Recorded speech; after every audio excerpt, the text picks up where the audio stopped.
Find water image of the clock showing time 11:15.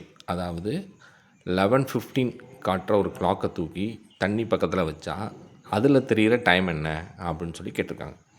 Okay, so இந்த மாதிரி some கேட்டால் அப்படின்னா நீங்கள் ஞாபகம் வச்சுக்கிற வேண்டிய நம்பர் என்ன அப்படின்னா 18:30.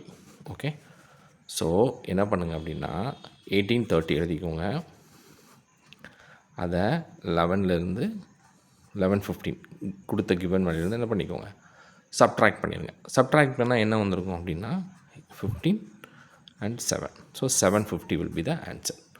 ஓகே, இந்த ஒரு நம்பரை நான் ஞாபகம் வச்சுக்கிட்டா போதுமா அப்படின்னு கேட்டால் இல்லை, இன்னொரு நம்பரை ஞாபகம் வச்சுக்கணும்.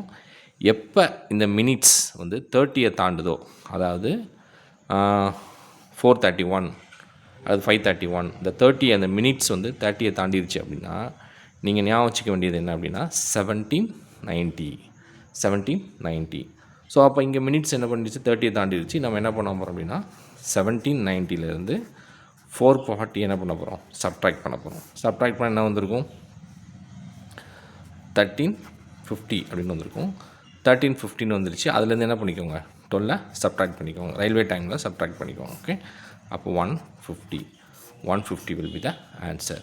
ஸோ வாட்டர் இமேஜ் கேட்டான் அப்படின்னா மினிட்ஸு 30க்கு கீழே இருந்துச்சுன்னா நீங்கள் ஞாபகம் வச்சுக்க வேண்டிய நம்பர் என்ன அப்படின்னா 1830.